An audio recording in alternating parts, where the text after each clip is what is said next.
In October, a special English adaptation of a Korean musical depicting the Gwangju democratization movement was shown to audiences in Broadway, New York for the first time. Gwangju the Musical, originally produced by the Culture Ministry and Gwangju Metropolitan City, was turned into a one-hour gala concert by the New York-based creative director and producer Andrew Rasmussen. And Mr. Rasmussen joins us via video now for this week's Touch Base in Seoul to tell us more about how he came to collaborate on the show. Mr. Rasmussen, hello, and thank you for connecting with us today. Thank you. So could you first tell us a little bit more about yourself? You are a director and creative producer based in New York, as I mentioned, and I understand that you have been involved in the industry for over 20 years now. Yeah, I've been a New York director, producer, all around the world quite a bit. I have quite an international career as an associate director with Broadway production companies. Anything from Andrew Lloyd Webber's Joseph in the Amazing Technicolor Dreamcoat in Japan to a circus in China. And my original projects have appeared off Broadway and on international tour. Okay, so a successful international career as well, it seems, in the industry. But it is one of your more recent collaborations that caught our eye. It was the Broadway showcase of Gwangju The Musical in October. Can you tell us more about how you got involved in this project? I was approached by Demo Kim, who is a Korean producer who produces between New York and Korea. And on behalf of the Gwangju Foundation and our international partners, Live, we decided to do an American version, an English translation of the musical that has been playing in Korea for the past 3 years. Sure, we've actually had Demo Kim on the show before as well. Awesome. He's been doing a lot in Korea, yes. So when you were approached to do the musical, what did you first think? At first, I thought, wow, this is incredibly complex and rich and deep and harrowing. And I immediately said, I have to do this. Why did you feel you had to do this? I think so much in our business, we're always looking for something that really strikes us. And this musical is striking, it's beautiful, it's powerful, and it's really poignant to today on an international level, I'd say. How much did you know about the history behind the musical before it came to you? Very little. I knew very little of the history before. And certainly I bring my Western perspective of musical theater and storytelling, and I like to think of myself as the party bus driver and bringing party guests to the table. So it's a great learning experience for all of us to join, and so that is how I approach a show as well. So diving into the history, into the stories, into sharing with one another, it was a really great adventure. Sure, it is a very dark period in Korea's modern history, of course. Just to provide some context for our listeners who might be unaware, the Gwangju democratization movement, also known as the Gwangju Uprising, took place in May 1980. It began as a protest, a pro-democracy protest, after General Chun Doo-hwan seized power via a military coup. But then the Chun government carried out a deadly crackdown on the protest where hundreds of people died. However, it is remembered as a pivotal moment in Korea's history of democracy, and that is what is perhaps celebrated in the musical. Did you have any concerns when you saw perhaps the more darker elements of the story and more perhaps politically sensitive elements of the story? I think we certainly had some concerns, or I had personal concerns that it's not my culture and it's not my story. But then looking into the story and sharing and reading further into it, it is everyone's story. This is still going on, and oppression is still going on across the world. From January 6th, here in America, to the women in Iran and students in Iran. This is happening across our world, time and time again. So the stories and the resonance of this musical, really are universal. And the musical captures so many like beautiful moments, and terrible and wonderful, and also like the joy in a painful moment. The musical is really complex, and I think that is, as a theater artist, is really inspiring. Wow, indeed. Yes, there are, of course, universal parallels that can be seen in other countries as well. And then the English adaptation involved yourself with music directed by Andy Rollinson, featuring 15 New York based actors and a 14-piece orchestra. The original musical is a full 160-minute long musical, but for this special showcase, it was changed into a 1 hour gala concert.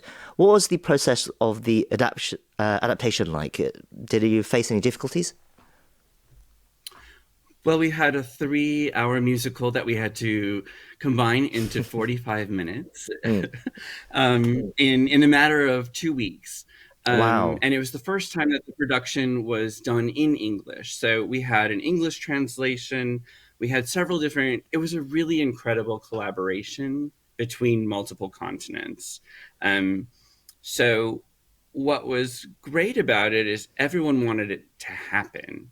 So it was very tight turnaround. It was a very intense process, but there was something about this material and the urgency and sort of the passion behind the project that really kept everyone on multiple continents, really pushing for this project to happen.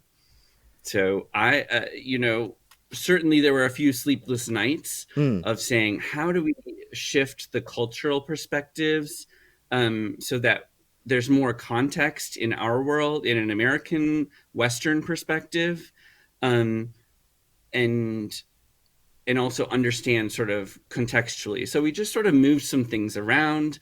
The composers were really gracious, and they were very willing to say, yeah, actually, let's move that song to another part of the show, where it actually feels, more in context, um, because we don't understand certainly the complexities of the political structures. Mm.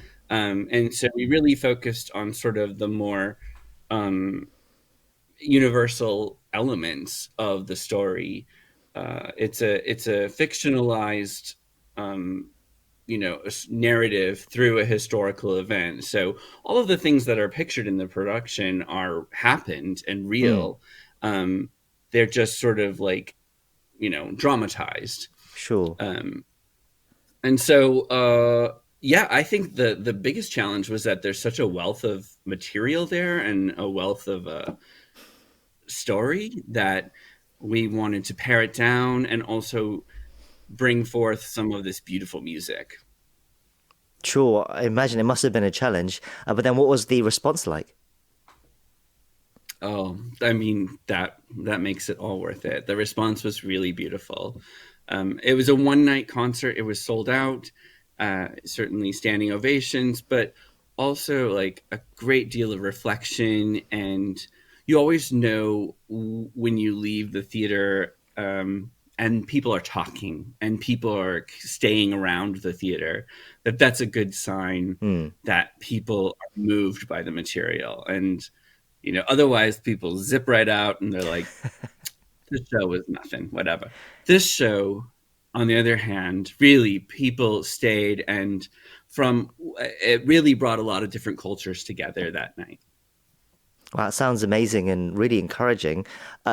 As we said, the showcase was a one-off gala concert, but uh, Do you see Gwangju making it overseas at all? I know so far there's no immediate news of any future productions, but what do you think? I think that this was the seed that needed to be planted. A New York production and sort of planting the seed for an international run of this show, and sort of dealing with the complexities of fitting into a New York model. It takes a very long time to build a show. Hmm. Absolutely, this musical is bound for bigger things and for Broadway and touring audiences across the world. Uh, it just sort of needs we have to workshop it a few more times, Hmm. and really finesse some of the materials. And working with the composers, we had a wonderful dinner afterwards, where we were all saying we love this new version. Let's try to focus some new material. Let's bring, they also have a treasure trove of old material that didn't make it into the show that might be more appropriate for our new version. And basically, you know, it goes through different iterations. And it's really exciting. It's actually a really exciting process. And do you see yourself being involved in that process as well moving forward? Absolutely. Can you hear from my excitement? Sure. Absolutely. Uh, it's a really fun. It's so rare that we get to work with such incredible minds, um, and actually, enjoy one another, and also the differences of culture. It's been really wonderful to learn from one another. I couldn't be more thankful to Live Incorporated for helping us, build this. And Demo Kim, his answer for things was yes, Hmm. and that's rare in the theater business.